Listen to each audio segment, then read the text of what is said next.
দেখুন পাতুরিটা একটা থালায় নামিয়েছি আর দেখুন কত সুন্দর হয়েছে, যত সুন্দর কালার হয়েছে দেখতে আর খেতে কিন্তু অসাধারণ লাগবে আর কিন্তু খুব সুন্দর একটা সেন্ট বেরিয়েছে।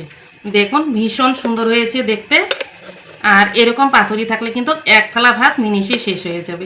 ছোট থেকে বড় প্রত্যেকেরই কিন্তু ভীষণ ভালো লাগবে খেতে। দেখুন কত সুন্দর। বন্ধুরা, নিয়াজ কিচেনে সবাইকে স্বাগত জানাই। আজকে আবারও ফিরে এসেছি নতুন একটা রেসিপি নিয়ে। আজকে আমি রুই মাছের পাতুরি বানিয়ে আপনাদের সঙ্গে শেয়ার করব। আপনারা প্রথম থেকে শেষ পর্যন্ত পুরো ভিডিওটা দেখবেন, আশা করি ভালো লাগবে। চলুন তাহলে দেরি না করে আজকে রেসিপিটি শুরু করা যাক।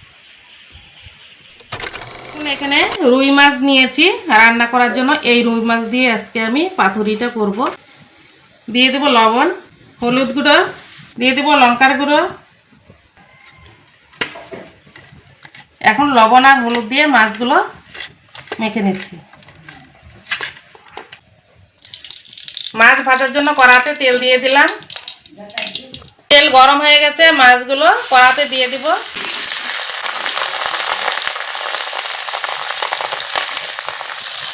লবণ হলুদ দিয়ে মাছগুলো মেখে কড়াতে দিয়ে দিয়েছিলাম। আর মাছগুলো দেখুন ভাজা হয়ে গেছে। এখন মাছগুলো আমি খুন্তি দিয়ে উল্টোপাল্টা করে মাছগুলো খুব সুন্দর করে ভেজে নেব। আর পাতুরির মাছ একটু কড়া করে ভাজার কোনো দরকার নেই, একটু হালকা লাল করে ভেজে নিলেই কিন্তু হয়ে যাবে।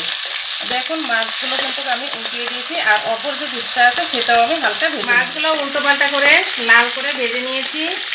এখন আমি কড়া থেকে মাছগুলো উঠিয়ে নিচ্ছি। মাছগুলো উঠিয়ে তারপরে আপনাদেরকে রান্না করে দেখাচ্ছি। মাছ ভাজার তেল আছে, আর কিছু তেল আমি কড়াতে দিয়ে দিলাম। এখন তেলে দিয়ে দিব তেজপাতা, দিয়ে দেব গোটা জিরে, পেঁয়াজ কুচি। এখন সমস্ত উপকরণ লাল করে ভেজে নেব। পেঁয়াজটা লাল করে ভাজা হয়ে গেছে। এখানে কিছু বাটা মশলা নিয়েছি।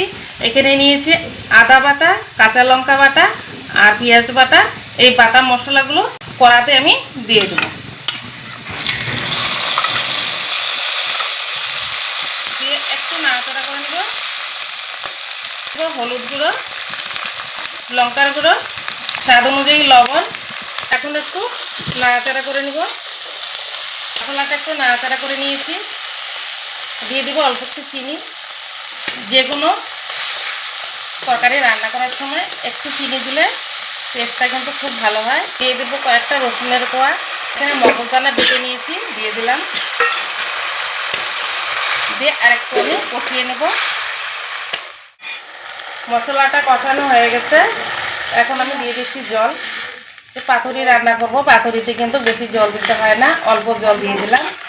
এখন একটু নাড়াচাড়া করে নিলাম।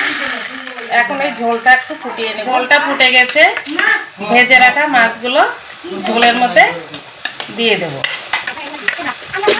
এই যে ঝোলে দিয়ে দিলাম। এখন আর অল্প একটু জাল করে নিব। জাল করে নিয়েছি আর হয়ে আসছে। এখন আমি 3টে কাঁচা লঙ্কা দিয়ে দিলাম। এটা স্কিপ করতে পারেন, আপনারা চাইলে দিয়ে দেবেন, আর না চাইলে না দিলেও হবে।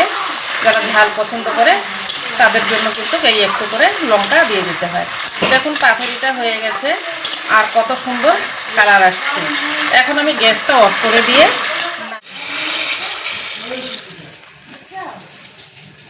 দেখুন পাতুরিটা একটা থালায় নামিয়েছি আর দেখুন কত সুন্দর হয়েছে, যত সুন্দর কালার হয়েছে দেখতে আর খেতে কিন্তু অসাধারণ লাগবে আর কিন্তু খুব সুন্দর একটা সেন্ট বেরিয়েছে। দেখুন ভীষণ সুন্দর হয়েছে দেখতে। আর এরকম পাতুরি থাকলে কিন্তু এক থালা ভাত মিনিশেই শেষ হয়ে যাবে।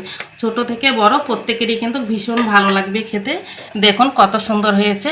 আজকের এই পাতুরির রেসিপিটি ভালো লাগলে আপনারা লাইক কমেন্ট শেয়ার করবেন। আর যারা ফেসবুক পেজ থেকে দেখছেন পেজটিকে ফলো করবেন। আর যারা ইউটিউব থেকে দেখছেন চ্যানেলটিকে সাবস্ক্রাইব করে পাশে থাকবেন। আর ততক্ষণে সুস্থ থাকবেন, ভালো থাকবেন। ধন্যবাদ।